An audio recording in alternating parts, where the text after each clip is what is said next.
So, Tortured Toffee here with Luke LINX. Now, if you don't know Luke, then you're not a Brighton fan, obviously. But I've got a funny story to start with, Luke. How I first came across you was about 2 years ago now. We played Brighton, and you done an interview with a fan outside of the ground before the game, and their prediction that they were going to batter Everton and Luke Steele wouldn't concede a goal and all stuff like that. And we ended up winning the game 5-1. I think you'll remember it. But that clip, I don't know if you know, that clip went absolutely viral everywhere. I don't know if you put the clip out or the fans just came in and clipped it up and then sent it round. But yeah, did you know how viral that clip went? Yeah, I did. I had a lot of Evertonians in my DMs. I had it all come through. I knew exactly as soon as I did that interview, it was all going to go wrong from there. I've not had such a sort of prediction like that and someone so confident, because normally Brighton fans are pretty respectful with their predictions. Yeah. And just when that happened, I was thinking, oh no, could this be it? Could this be where we get absolutely done here? And, well, you know, that it all was written from then, wasn't it, really? To be fair, Everton were terrible at that time and Brighton were flying. So I could see where the confidence came from, but you just should never be that confident should you go into a game. Yeah, it was a horrible rainy night, and the rest spoke itself. Yeah, I think that clip sent a lot of people to your YouTube channel, including myself, and I watched the whole video. Yeah, brilliant. So thank you for that. Well, look, it's funny how people come across my channel. Normally it's for positive things, but I think that one was more for the Evertonians to come in and go, do you know what, Luke? You were proven wrong there. Your fans were completely wrong. And that's where you guys just completely destroyed us. And fair play. I hold my hands up. You guys absolutely battered us. To be fair, you took it well on the day. You did really take it well. And I think, anyway, watching that video, you took it really well and was very honest. So, yeah, respect for that. Normally, I do give a lot of respect to the opposition because I understand football is a game, and you know we're all supporting our team. We all have our passions, and yeah, we all have that fighting spirit that our own teams want to win. But at the same time, it's just good to have friends from different clubs, you know, and just keep it all friendly because that's what it should be. Yeah, definitely. There's no need for too much hatred between fans. We should all stick together. For sure. But, agreed. Anyway, how are you feeling going into the new season now? New manager, only 31 years old, isn't he? Am I right? 31. 31 years old. Our captain, That's Lewis crazy. Dunk, is older than him, which is mad, isn't it? It's crazy. Yeah, that is so crazy. Yeah. But I'm looking forward to it. I'm looking forward to it. We've got Ashley Young, who's near enough 10 years older than your manager. That's crazy, isn't it? I mean, James Milner, you know, he's 37 or something. He's like 6 years older than him. So it's just crazy to think, isn't it? It's crazy. So you're positive going into the new season then? Yeah, so obviously the worry was, were the players going to respect him? Was he going to bring, a side of him to tell people that he was that boss? You know, he is the boss man who's going to be, ruling this team. And I think he's given a good enough impression that, you don't want to mess with him. You know, he is that manager that I think he definitely has his ways about him. I think he is a bit more passive than De Zerbi was. He was quite upfront. De Zerbi is quite a scary manager, to be honest with you. But I like him. I think he brings an interesting style of football. I don't think it's too dissimilar to what De Zerbi, was trying to do. But I think he's just putting his way into things. And maybe throughout the season he might change it a little bit more. But I think right now he just wants a good start to the season. And we're unbeaten at the moment in the pre-season friendly. So it does make me confident going into this game. I think we've done really well with our transfers. We've spent, I think, over 150 million so far. So we're looking really, really, really good with replacing big players like Pascal Gross that have gone this season. So, I'm excited for this one. I really am. And the season's looking to be more positive than last season was. Yeah, well, I wish Everton had 150 million to spend at the moment. It's Todd Bowley we can thank for that. It's Chelsea we can thank for that. Yeah. Well, he's paying for a lot of people's players at the moment, isn't he? Second question, which might be a bit of a random one. If you had to take one player from Everton's current squad, but they have to start every week for Brighton, who would that be and why? It's a difficult one. I've always personally liked, Calvert-Lewin because I've Oh, always right, thought okay. he was dangerous, especially in the air, and I don't think we've really had a dangerous striker who's good in the air, and I feel like Calvert-Lewin's always been pretty good in the air, but Yeah, Harrison as well, what a player. The only problem is I would have picked Harrison probably, but the problem with taking Harrison is we have so many brilliant wingers, including yeah, Matoma and Adingra and so many good wingers already that I kind of think it's probably not right. So I think probably, we only have, three strikers at the moment. Pedro Ferguson, who's injured, but of course Danny Welbeck as well. He's quite old. Can't remember how old Calvert-Lewin is, but I probably would take 27. 27. So I probably would take Calvert-Lewin only because I think that's, we haven't bought any striker through this season. I think, if Pedro gets injured, which he is injury prone, I think he would be a really good replacement for him. So Yeah. probably Calvert-Lewin. I know it's a bit like, Calvert-Lewin, one of the big names in the club, but generally I do put him because I think everywhere else we've really, we've bought a lot of players. So and we're trying to get a lot of players on loan at the moment because we have so many. So I think Calvert-Lewin would be right. Could I not interest you in taking Neal Maupay back? To be honest with you, I think a lot of Brighton fans still have a soft spot for him. I think because he is, just such a shit house. He's just so fun to watch.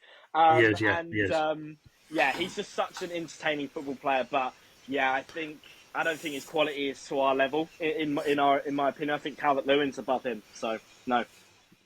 How did you feel about Maupay at Brighton? Because at the moment, we're Everton fans. I don't know if you're aware of this. There's like a fractured relationship with Maupay and Everton fans. When he went on loan to Brentford, he said a few things about the club, and Everton fans have not really took to him. I felt like he made excuses for his performances and was blaming the fans basically. So, how was he at Brighton? I think he was pretty good to the fans. I didn't hear anything bad that he said anything towards fans wise. So, I think we all kind of liked him, to be honest, because again he was he was hilarious against Crystal Palace when he scored that late equaliser. He was proper showing them some stick when he was celebrating in front of the fans. So. Yeah, we've always liked him, and even to this day, we still really enjoyed Neal Maupay. We've not had any hatred against him, so it's interesting to hear this. Because obviously he's at Brentford now. I thought they bought him from Everton, so is he still got? He's come back to Everton. He's still there at the moment. Okay, right. So yeah, interesting. So they have got an option to buy, but they haven't taken it up at the moment. Yeah, and I think he's sort of a player that's. He's not quite got it. Like, he has something, but I don't think he's he has something, but enough. you can't really put your finger on it, can you? No, he's not, consistent enough. So it's tough, isn't it? He's a strange sort of striker, but he's sometimes he's great, he's fantastic, he puts all of his efforts into it. But then it's like, but the next time he just doesn't put that same sort of energy in, and it's strange. I think he does put maybe too much emotion into his game. I will probably say that. Watching him, think he's better sitting on the bench and watching how the game unfolds for an hour, maybe a little bit more, knowing where he can come on and influence it and who he can wind up in the process. I feel like that's his best role at Everton anyway. I don't know, maybe if he went somewhere else, he might enjoy a better spell in the team, but for me at Everton, that's all I see him being able to do. So you don't feel he would be right to come back then after all this stuff between the fans and him? Do you think it's... I think as long as he gives everything, I think the fans will take to him again. But it's whether he wants to now. It's whether he's got the heart to do it, whether he wants to actually be at the club, which nobody knows. Yeah. And obviously it's tough for you guys anyway, because you don't have a big budget to spend, do you? And No. I heard, don't quote me on this, but I heard that there's possible... it's possible that your owners will possibly sell the club, or it's a chance that it might happen. Funny you mentioned Crystal Palace before. They've just got gave exclusivity, is it? Right. What's the fella at Palace who's got shares? John Tech. I can't remember his name. Yeah, something like that. Yeah. Well, apparently he signed a deal, so he's trying to now get rid of his shares in Palace to try to sort something out with taking over Everton yet. So we'll see where that goes. Yeah. With Everton at the moment, I don't know what to tell you.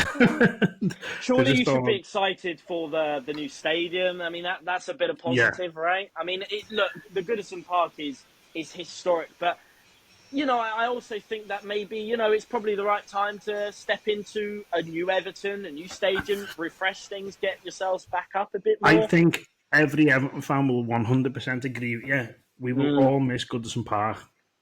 We've loved playing at Goodison Park. We absolutely love our memories there, but to progress, you have to move now. Yeah, because there's not much you can do to Goodison. It's just so old, like as a stadium now. Yeah. It is time to go. Yeah, and I think it's about time probably for you guys as well, and especially I feel like it's psychologically a bit of a refresh, like new stadium, a new feeling. It brings a bit of positivity, something to look forward to. Yeah. Just something. It's every time the club. Every time the club put out a video now of how the stadium's going and progressing, you can feel the excitement with the fans. Like it really does. Like it seems like they use it to deflect things sometimes. Like if the club's playing badly, if a run of games, they release a video of the stadium to try and take fans away from the fact that the team on the pitch is actually being pretty awful. Yeah, well, I agree, and it kind of was the same feeling with us, even getting this 2-story fan zone that we're building at the moment. That's going to be done early next year, and even with that, it's been quite an excitement, and that's not something as big as a new stadium like you guys. So you must be feeling quite a bit of excitement, because even we are with a 2-story fan zone, outside the ground. 100%, yeah. Now, what I will ask you for right now is a score prediction for Saturday. Well, I've had a big think about it, and to be honest with you, the reason why I am confident in us winning this game against you guys is because we've just had such a good pre-season, and we've banged in so many goals. We've just beat Villarreal 4-0 at our home ground. I'm actually seeing that, yeah. I see it. And, yeah, they're not a bad team. And I'm just looking positively, and I want to be positive about the start of the season, because normally Brighton are pretty good at the start of the season. So my score predictions for this game is 2-0, hopefully keeping a clean sheet for our side. But it'll be João Pedro with one of the goals, because he's on fire at the moment. And we're going to go with a new one, Yankuba Minte, one of our new signings. He's a big prospect for us. Yeah, he's just come from Newcastle. We were actually linked with him a couple of weeks back before he signed for Brighton, so I'm hoping not. That would hurt then, wouldn't it? It will hurt, yeah, it will. Crikey. I'd love to hear what your predictions are. Go ahead. I'd love to say Maupay will score the winner, but I really doubt it. I don't think we would like Maupay if he did score. I'll be honest with you. I think our minds would change then. So I think I'll just go 2-1. It's the type of scoreline you go with when you don't really know what's going to happen, isn't it? So I'll stay positive, as you said, and I'll go 2-1. And I'll go Calvert-Lewin and Jack Harrison, seeing as you mentioned them before. Yeah. I like Jack Harrison. I think he's a class quality player. So, yeah, I think it'll be good for you guys this season coming up, for sure.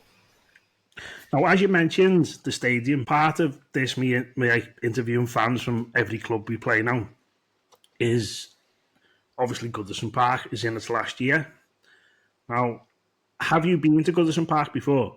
Yeah, I went last season. It was my first time.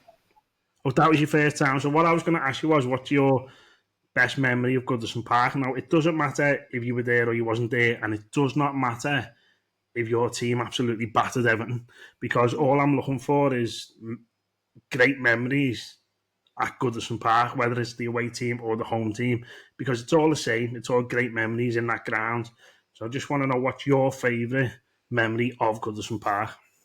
Well, I think for me it was exciting anyway, because it was a even though it's not a new ground, it was a new ground for me. I've not been to Goodison last season, so for me it was exciting anyway, because it was the first time I've ever been. I've been to Anfield 2 times before, and I thought it was definitely time for me to go over to Goodison, and it was a big excitement anyway. And I just like the fact that it isn't a huge ground.